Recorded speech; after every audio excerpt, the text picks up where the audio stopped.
Hello, good afternoon. My name is Letitia Paris. I am a registered nurse and a life coach, and this is my channel, Paris Solutions. This is correlates with my um, coaching business, Paris Coaching and Consulting. So you're more than welcome to check my website, www.parissolution.com. And I also have a Facebook page, Instagram, that's also linked. There is coaching and consulting. So you're more than welcome to check those websites out with some, positive energy, affirmations, some pointers to help you throughout your day. Like I said, with my website, feel free to click on, I'm available for consulting. I'm going to add that on, update my website. So for any businesses, whether it's in healthcare, education, any kind of business, I can provide workshops and training to help you with your professional development and co-working development in your business to help, positive reinforcement and a healthy work environment. So with that being said, I am just going to do a brief pointer presentation on managing mental health in the business, in the work field. This can be applied to any type of working environment, whether it's medical, educational, if you work in a daycare, you work in a bank, work in an office. This can be applied to any work environment. And the first thing that I want to acknowledge is one of the pointers that you can do to help promote a mental health, healthy work environment is to identify with your team members and management your strengths and your weakness. Um, I've I have noticed through my experience, and you probably see it in your work environment, that your coworkers can be overwhelmed, can be frustrated because of the tasks and duties that they have them do that may not be appropriate for them. Um, I always, as an individual, like to know the person that I'm interacting with, that I'm working with. So, if you're working like in a office setting and you have someone that is a very verbal, very open person, don't have them do like behind the scenes work when you got someone that has a good strength. So now you have someone doing something that's not their strength and they're not able to reflect that productivity that they need to contribute towards the business. And then you start to see that person questioning themselves, doubting themselves. They don't want to come to work because they're not motivated to fulfill the task because it's something that doesn't bring out their strengths, their skills, their ability. So, as an individual, address your strengths and your weaknesses to your management. Don't do it after the interview. Let them know from day one on the spot when you do your interview, this is who I am, this is what I'm good at, this is what I can bring to the table, so they can, put those factors in to see if you fit right with the organization. Because what ends up happening, I know today the economy's not looking good right now. We're we just want to get that job because we need that money, but you don't want to put yourself in a position to where, I'm doing it because I need the paycheck. And then if it's something that you really don't want to do, then you really won't be able to enjoy what you do. And that's going to reflect in your work.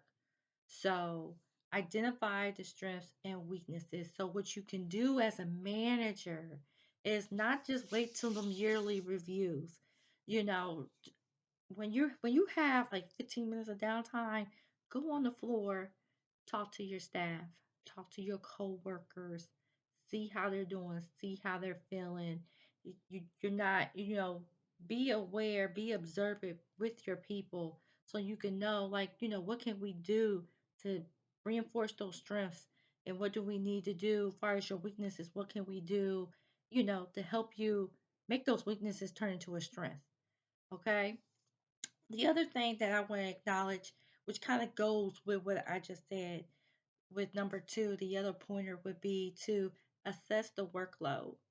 So I know right now we're short staffed in all angles.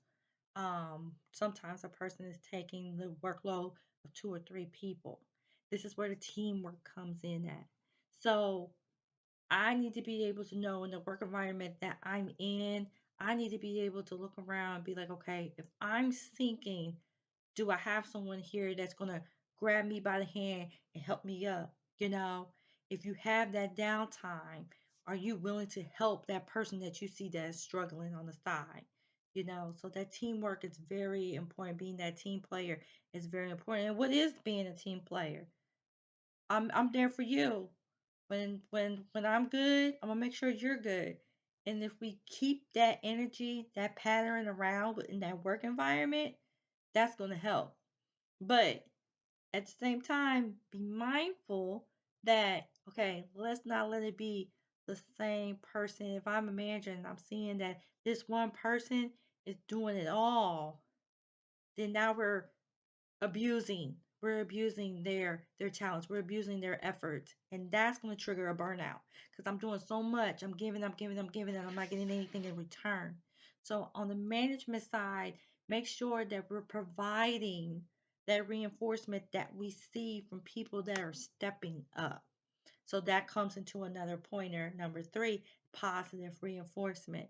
Now, I know not every manager can give you, like, here's a gift card for all your hard work. Here, you look at your paycheck and you're like, hey, I got 25 extra dollars on this check that I normally don't get.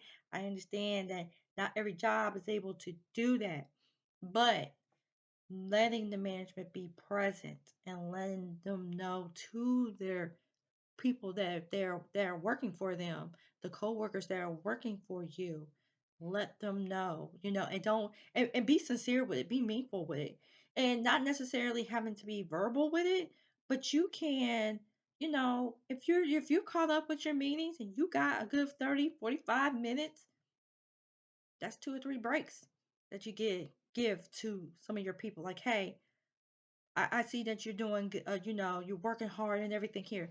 Let me cover your desk for you for about 15 minutes. Or I see you overwhelmed with the kids right now. Here, it's a nice sunny day. Step outside for about 10 minutes. Grab your water, step outside, breathe. I could cover your class for a little bit. I'm just walking around checking. Um, I see that nurse on her third mission. You know what? Go ahead. I noticed that it's halfway through the shift. I don't think you took a break. I need you to take a break. I can work on the admission while you take a break. Little things like that, you know. So in relation to it, it's more of an accountability. And with accountability, it reflects to the basic denominator of everything on what I do, what I say, what I give.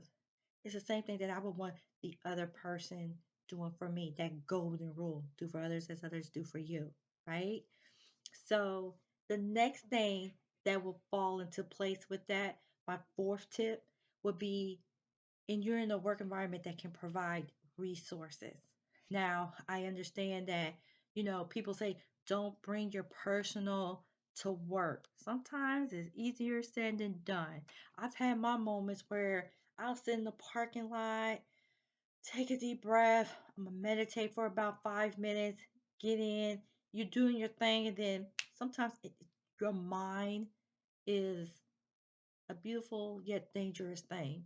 And it can make you think about stuff, while you're in the midst of doing something, and then you you feel your energy drop, you know? So it's good to know. I had a job where when I was having a moment, the supervisors, my CNO, I had people that worked for me to be a resource for me. To the point, I literally had a time where my boss was like, go home, go home. We'll work it out. Go home.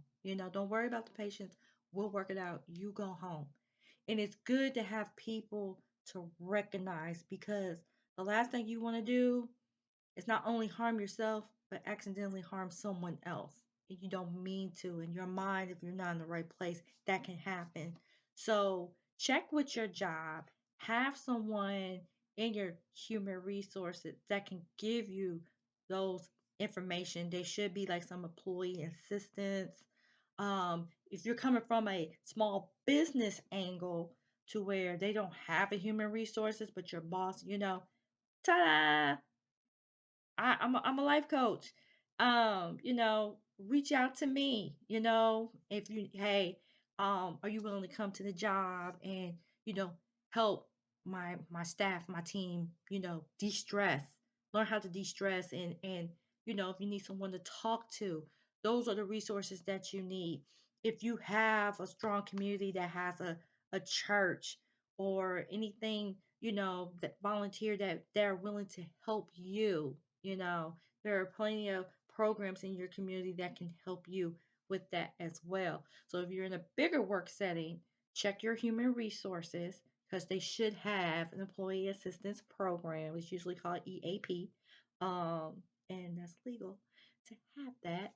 Smaller businesses, you know, have your boss, be open and honest with your boss, regardless of your background, wherever setting that you're working in. Be open and honest with your boss. And I know that can be kind of hard for people to be like, I don't want them all in my business. But if the business out there is messing with your business inside, that's messing with your money.